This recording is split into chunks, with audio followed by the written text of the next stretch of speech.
সূরা আলাক ৯৬। আশ্রয় চাহি আল্লাহর, যেন শয়তান দূরে রয়। শুরু করিলাম আল্লাহর নামে, দয়ালু করুণাময়। তোমার প্রভুর নামে করো পাঠ, যিনি করেছেন সারা মানুষ সৃষ্টি করেছেন তিনি জমাট রক্ত দ্বারা।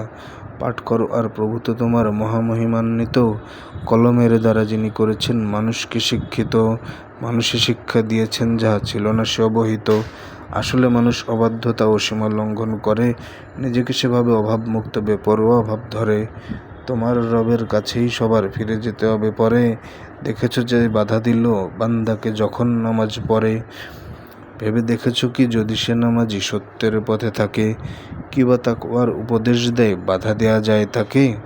সে যদি মিথ্যারোপ করে আর মুখ ফিরাইয়া লয়, সে কি জানে না যে আল্লাহ সব দেখেন সুনিশ্চয়। সে যদি না থামে তবে কপালের চুল ধরে আমি তার টেনে হিচড়িয়ে নিয়ে যাব তাকে, বলছি খবরদার। মিথ্যাচারীর কপালের চুল পাপী ও গুনাহগার, সে ডাকুক তার সহচরদের, দেখি তারা আসে কে কে। আমিও আনব জাহান্নামের ফেরেশতাদের ডেকে, সাবধান তার অনুসারী হয়ে যেও না আবার পাছে। আমারই সামনে সিজদায় পড়ো, এসো হে আমার কাছে।